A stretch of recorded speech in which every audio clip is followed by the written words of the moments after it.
These films about research on the caste system were made in Singara, a large village in central India near the town of Jabalpur. About 2,000 people live here, most of them are Hindus, and all are part of the caste system. The main source of income in the village comes from agriculture. Singara is also a market centre for hundreds of much smaller tribal villages in the surrounding area.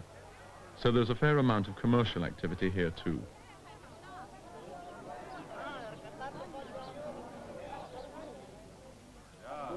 This film is about the work of a British social anthropologist, Tom Selwyn.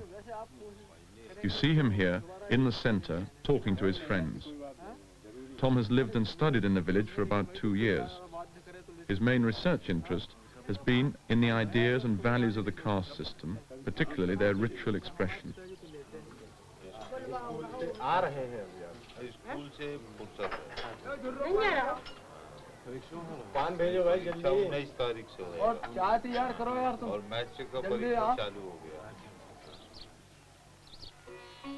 In this program, I'm going to present one anthropological view of what I consider to be some of the most interesting aspects of caste ideology as it appears in this village.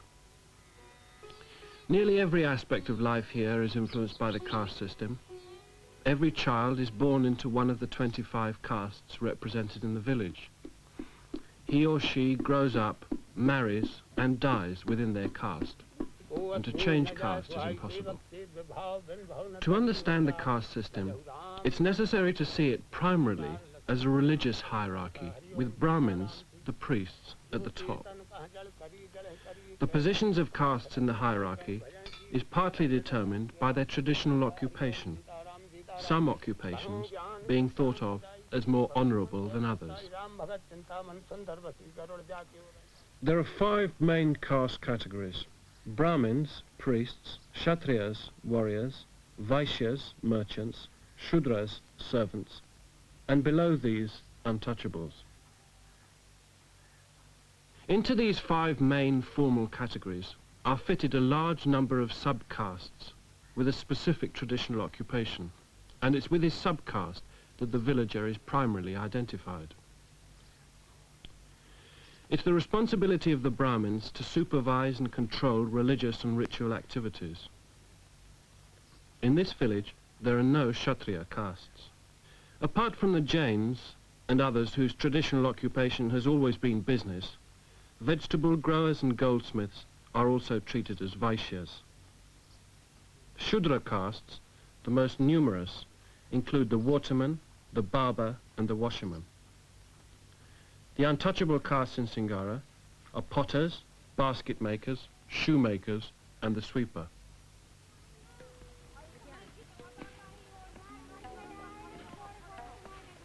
The religious and symbolic basis of the caste system depends largely on the twin ideas of purity and pollution. The position of a caste in this hierarchy stems from its involvement with activities which are thought to be more or less pure or impure. Certain occupations are thought to be ritually impure. Because of this, the castes associated with them are considered polluting to other higher castes. Water has a distinctly symbolic role to play in the process of purification. The reliance of the whole system on these key oppositions of purity and pollution can be seen by looking at castes at the extreme ends of the hierarchy, that is, at the ritually pure group, Brahmins, at the top, and the ritually impure group, untouchables, at the bottom. Let's start with the Brahmins. In my experience, their position comes out most clearly if you look at their roles as priests in family rituals and village occasions, such as a marriage ceremony.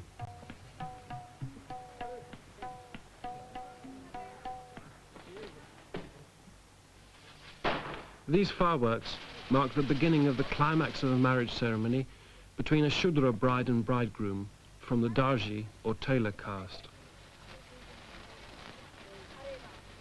The bridegroom and his family come from a village about 30 miles away. The bride and groom have never met before, and the marriage has been arranged by their respective families.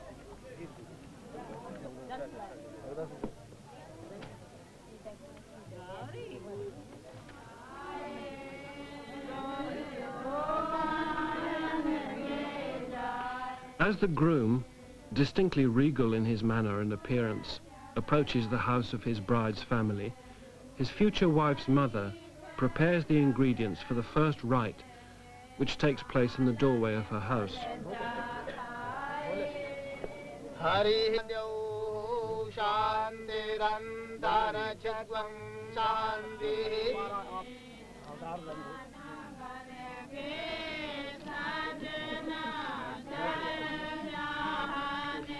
The Brahmin priests, known as pundits, seen on the left, conduct this first threshold rite, in which the main participants are the bride's father and the groom, between whom the pundits appear as ritual mediators. In this way, they help to create an auspicious union between the two families and ensure the groom's safe passage into his father-in-law's house. At a more general level, the pundits lead the participants safely through the period of transition and change in status that is potentially dangerous not only for the couple, but for all the members of the two families. This illustrates well the Brahmin's role in managing transitions between stages of life.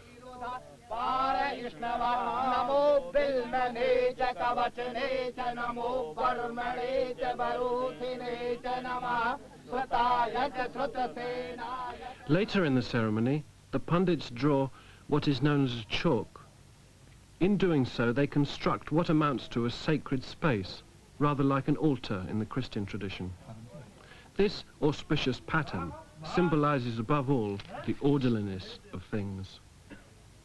But it stands for more than that, for the pundits are also masters of the auspicious, and in drawing this pattern, they ensure fortune to the couple by placing them, their families, and all the guests within a scheme of things which appears sanctified both by God and by nature.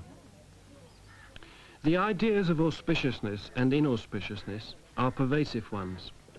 Before this marriage was set up, the bride's father visited the pundit to find out whether the characters of his daughter and prospective son-in-law matched, and to discover the appropriate month, day, and time for the marriage to take place.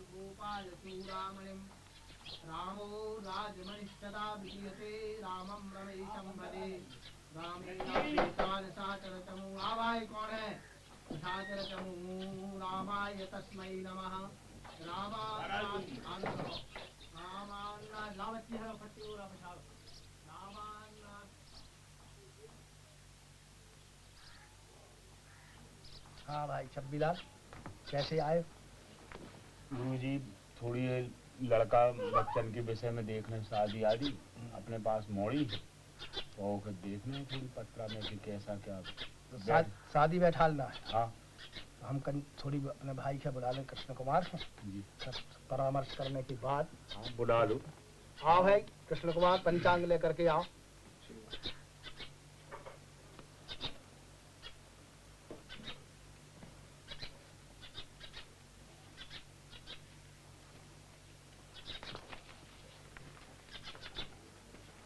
लड़की का नाम?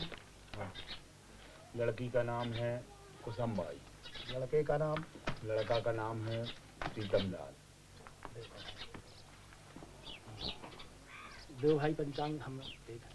This book contains all the necessary information about the characteristics of the couple, inferred from the date of their births, movements of the planets at that time, and so on, all of which establish whether the proposed marriage is auspicious or not. बच्चा बच्ची की उत्तम बैठती है। अच्छा तो अब अपन के जो अंदाज भी लगाने हैं कि कब की बैठा थे। चैत्र कृष्ण पक्ष अष्टमी दिन सोमवार।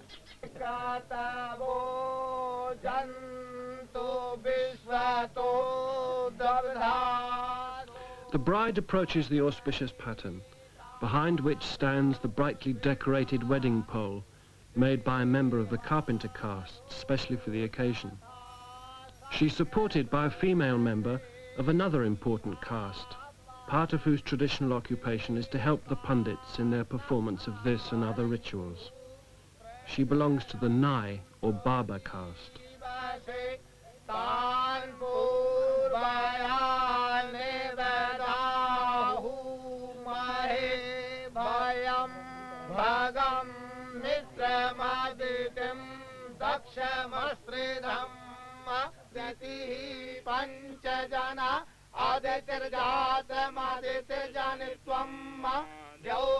The hymns, or mantras, the Pandits are singing, assert the auspiciousness of the occasion by invoking the names of gods, sacred rivers, and other holy things and places.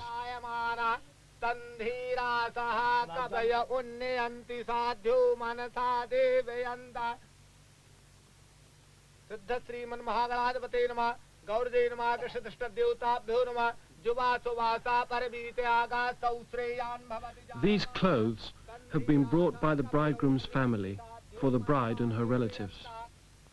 By sprinkling turmeric, which is considered an especially pure and auspicious substance, the Pandit symbolizes his ritual efficacy in making such gifts pure, emphasizing in so doing the role of Brahmins in general, not only in establishing order and auspiciousness in society, but also being the fount of its purity.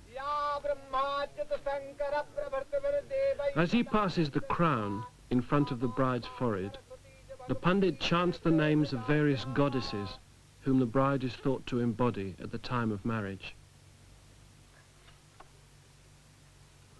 Many of the Pandit's actions help to establish that the future sexual union between the couple is ordered and sanctified by the spiritual authority he represents. This can be seen in the application of turmeric on the bride's parting.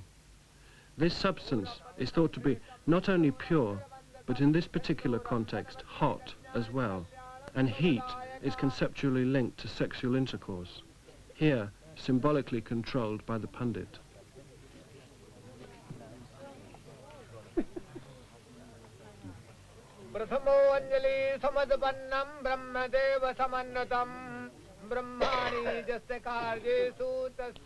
By throwing rice on the auspicious pattern, the bride offers her fertility to the gods, whose names are meanwhile invoked by the Pandits, who act as the link between the gods and men. Meanwhile, the Nai, or barber, arrives with water, which he is thought to have drawn from the sacred river Ganges. The barber caste is an interesting one, because its members are entrusted with certain ritual tasks which demand a fairly high degree of ritual purity. At the same time, they are associated with an activity, cutting hair, which carries implications of impurity. At this point, I want to develop my analysis of the caste system by looking at castes which, in contrast to the Brahmins, are required to carry out ritually impure activities. Here, the same barber we saw before shaves off a child's hair in the marketplace. The removal of this and other bodily substances, such as sweat, blood, feces, and other sorts of body dirt, is in many contexts highly charged with religious meanings. To some extent, these substances are thought to be impure. Those whose traditional occupation is linked to their removal are themselves often considered impure. The idea of purity itself is quite complicated, as can be seen from this Brahmin's description of the origins of the caste system.